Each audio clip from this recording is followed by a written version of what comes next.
Alors, bonjour ou bonsoir, ça dépend de l'heure à laquelle vous prendrez connaissance de ce contenu. Aujourd'hui, nous allons parler de la compatibilité et de la foi en Dieu avec la science. Pourquoi? Parce que nous avons remarqué que de nombreux scientifiques ne croient pas en Dieu. Ils accomplissent des prouesses, ils font des choses merveilleuses qui servent à l'humanité. Et quelquefois, ceci les amène à nier même l'existence de Dieu. Or, ceci ne devrait pas, les choses ne devraient pas être vues de cette manière-là. Parce que une chose est sûre, tout ce que nous voyons, tout ce que nous ne voyons pas, cet univers, les êtres humains que nous sommes, tout ceci a bien un auteur. Et cet auteur, c'est Dieu. Et ce Dieu-là, il n'a ni commencement de jour et il n'aura pas de fin de jour. Il dit que son nom c'est Je suis. C'est pas pour rien que c'est Je suis. C'est le présent de l'indicatif. Donc, c'est pas le passé, c'est pas le présent. Il sera toujours là, éternellement. Nous allons même d'ailleurs le lire dans la Bible. Allons dans le livre d'Exode, chapitre 3, verset 14. Il est écrit: Dieu dit à Moïse, je suis celui qui suis. Et il ajouta, c'est ainsi que tu répondras aux enfants d'Israël. Celui qui s'appelle, entre guillemets, je suis, m'a envoyé vers vous. Là, c'est quand Moïse a été envoyé par Dieu pour aller délivrer les enfants d'Israël qui étaient en captivité en Égypte. Donc, il lui a dit, mon nom, c'est je suis. Donc, les scientifiques devraient savoir qu'il y a un Dieu qui est l'auteur, qui est le créateur suprême. Lorsqu'on crée une œuvre, lorsqu'on découvre, on fait une découverte, on la dépose, on la protège. Il y a des droits d'auteur, il y a des brevets d'invention. On protège pour que si quelqu'un d'autre veut utiliser, qu'il ait d'abord la vie de l'auteur. C'est la propriété intellectuelle, en quelque sorte. Donc, les scientifiques devraient savoir que la propriété intellectuelle, les chercheurs, spécialement, la propriété intellectuelle de leur découverte, le propriétaire de cette propriété, si je peux m'exprimer ainsi, c'est Dieu. Parce que c'est Dieu qui les a créés et qui leur a donné cette petite parcelle de créativité dont lui-même il est le propriétaire pour qu'il puisse faire des choses qui vont servir à l'humanité. Donc, c'est vrai, aujourd'hui, l'être humain arrive à faire des choses formidables.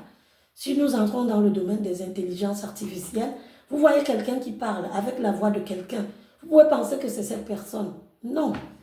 On est capable aujourd'hui de manipuler avec les algorithmes d'Internet beaucoup de choses. C'est pour ça qu'il faut faire attention. Il faut vraiment faire attention aujourd'hui parce que l'homme, l'être humain aujourd'hui est capable de faire des choses formidables, mais qui peuvent se retourner contre lui.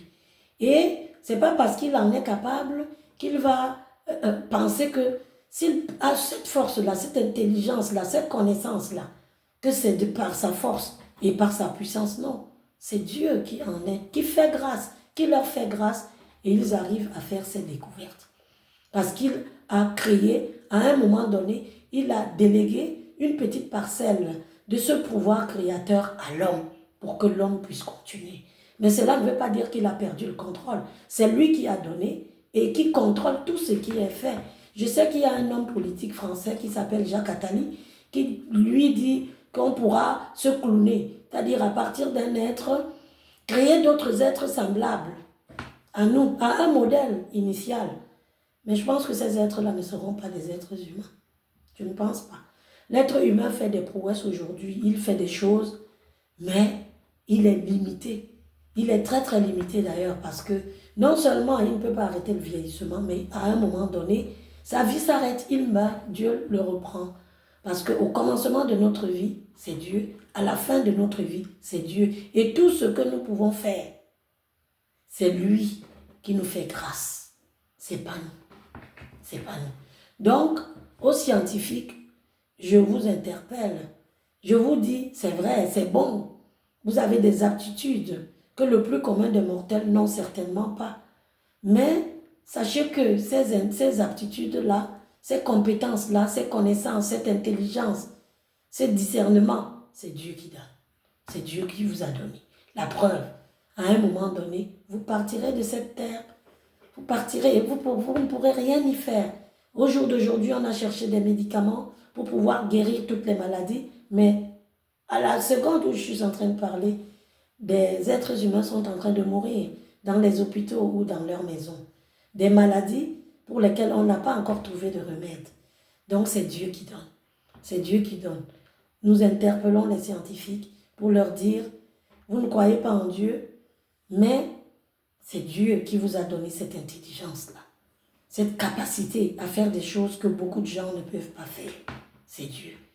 Donc il n'y a pas d'incompatibilité entre un scientifique et la foi en Dieu. Beaucoup de scientifiques d'ailleurs, des médecins, des personnes qui ont fait de grandes écoles, qui sont aussi dans le domaine des sciences, pas forcément médicales, croient en Dieu.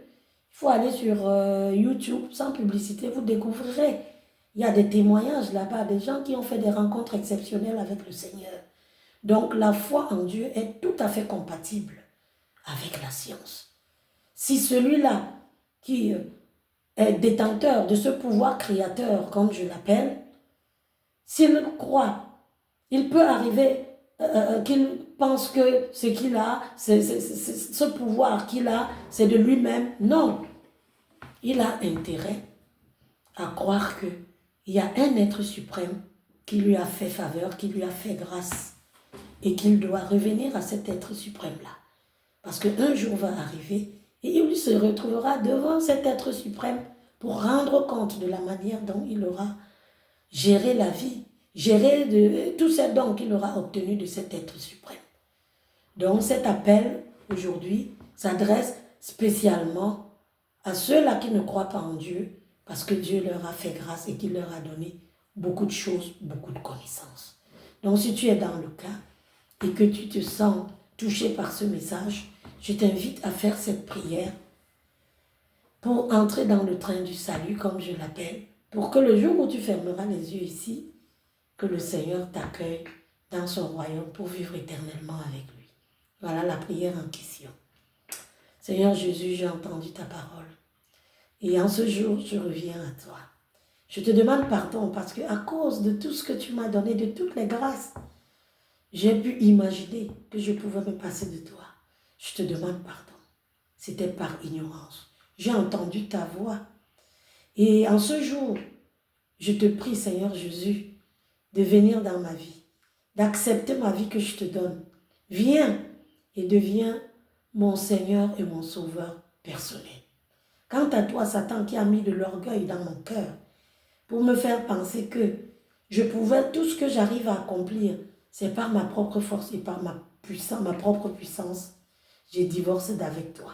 Je n'ai plus rien à faire avec toi. Seigneur, pardonne-moi pour ce péché d'orgueil et pour tous mes autres péchés. J'étais complètement perdu. Je reviens à toi et accepte-moi, Seigneur. Au nom de Jésus-Christ, j'ai prié. Amen. Voilà, ça s'adresse à toi, scientifique, qui a toujours pensé que ce que tu as reçu venait de toi, venait de ton intelligence, qui ne t'appartient pourtant pas, de ta sagesse, de ta connaissance, de toutes ces compétences qui t'ont été données par l'être suprême, qui est Dieu. Et à toi qui connais, qui a des scientifiques dans ton entourage et qui sont dans la même situation, tu peux leur envoyer ce message. Que Dieu vous bénisse. Je vous souhaite de passer une excellente semaine au nom de Jésus-Christ. Amen.